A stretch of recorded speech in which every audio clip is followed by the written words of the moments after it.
Coba bayangin deh, gimana rasanya kalau negara kalian tiba-tiba mau dibeli sama negara adidaya?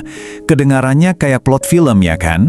Tapi buat 57.000 penduduk Greenland, ini kenyataan yang bikin resah. Nah, yuk kita telusuri bareng-bareng gimana ceritanya minat Amerika Serikat buat membeli Greenland ini berubah dari sekedar berita aneh, jadi sumber ketakutan nasional yang benar-benar nyata.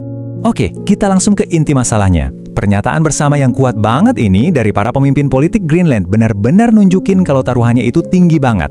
Ini bukan cuma soal geopolitik atau jual beli properti loh, ini tentang identitas, tentang kedaulatan, dan ya, tentang keinginan paling mendasar sebuah bangsa buat nentuin nasibnya sendiri. Pesannya jelas banget. Nah, ini dia pertanyaan besarnya yang bakal kita bedah. Gimana ceritanya sesuatu yang awalnya cuma jadi bahan ketawaan di seluruh dunia, bisa berubah jadi ancaman serius yang sampai-sampai bikin seorang peternak domba di Greenland jadi nggak bisa tidur nyenyak? Jawabannya ada di rangkaian peristiwa yang mengubah cara pandang orang secara drastis. Oke, biar kita benar-benar paham kenapa mereka bisa setakut itu, kita perlu mundur sedikit dan lihat gimana ceritanya ini semua berkembang. Yuk kita lihat lini masanya. Gimana lelucon ini pelan-pelan tapi pasti berubah jadi sesuatu yang jauh lebih serius. Nah, yang menarik banget itu adalah gimana perasaan mereka di awal.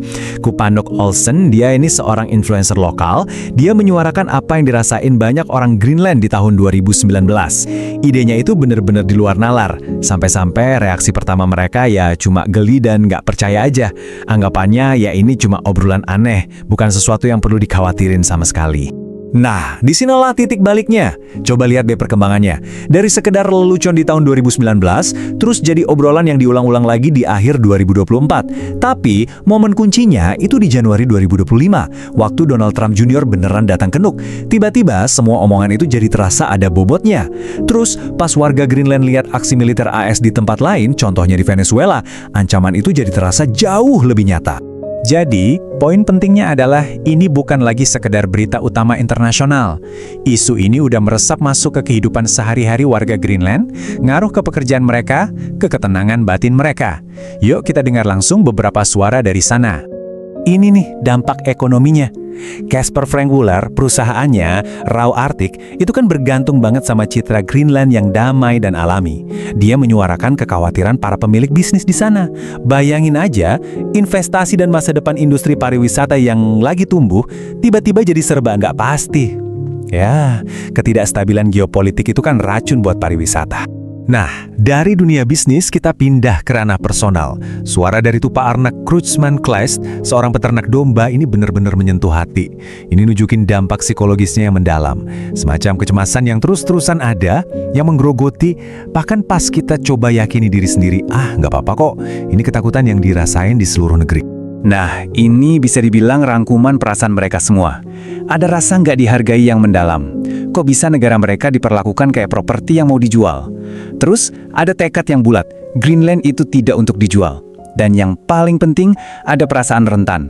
Kayak kejebak di antara Denmark dan Amerika Serikat. Dengan kekhawatiran yang beneran nyata, kalau AS mungkin nggak akan mau terima jawaban tidak. Tapi, dari krisis ini, ternyata muncul sesuatu yang nggak terduga. Tekanan dari luar ini, secara nggak sengaja malah memicu percakapan nasional yang mendalam banget tentang masa depan dan jati diri Greenland itu sendiri. Ancaman ini seolah-olah memaksa warga Greenland buat berhadapan langsung dengan 3 kemungkinan masa depan yang sangat berbeda. Pilihannya jadi jelas. Pertama, tetap di bawah Denmark. Kedua, berjuang untuk kemerdekaan penuh, sesuatu yang emang udah lama mereka cita-citakan. Atau ketiga, kemungkinan yang dulu sama sekali nggak terpikirkan, jadi bagian dari Amerika Serikat. Jadi, ancaman dari AS ini fungsinya kayak katalisator. Dia memaksa setiap warga Greenland buat bener-bener mikir, kita ini siapa sih dan kita mau jadi apa ke depannya? Ini mengubah perdebatan soal kemerdekaan dari yang tadinya cuma diskusi teori, jadi sebuah pertanyaan yang super mendesak. Ini membawa kita ke kondisi saat ini, di mana situasinya masih tegang banget dan belum selesai. Coba kita lihat langkah-langkah selanjutnya yang terjadi di tengah kebuntuan diplomatik ini. Oke, jadi ini yang lagi terjadi sekarang. Di satu sisi, ada pembicaraan diplomatik yang udah dijadwalkan. Di sisi lain, Parlemen Greenland sendiri juga bergerak buat memastikan hak-hak rakyatnya terlindungi. Tapi, yang paling bikin resah itu poin ketiga. Kemungkinan penggunaan kekuatan militer oleh AS itu belum dikesampingkan. Ini kan meninggalkan awan ketidakpastian yang gelap banget. Pada akhirnya, ya beginilah situasinya sekarang. Harapan untuk solusi damai itu ada, tapi bayang-bayang ancaman paksaan juga masih ada di sana terus membayangi. Ini membuat seluruh situasi jadi sangat gak stabil buat masyarakat Greenland. Dan kita tutup pembahasan ini dengan sebuah pemikiran. Greenland karena sumber daya strategis dan lokasinya sekarang jadi pusat perhatian dunia. Tapi perhatian ini datang dengan ancaman yang sangat nyata terhadap kedaulatan mereka. Kisah ini bukan cuma tentang sebidang tanah. Ini tentang perjuangan sebuah bangsa kecil untuk didengar dan dihormati di panggung dunia. Sebuah perjuangan yang harganya, sampai sekarang, masih belum kita ketahui.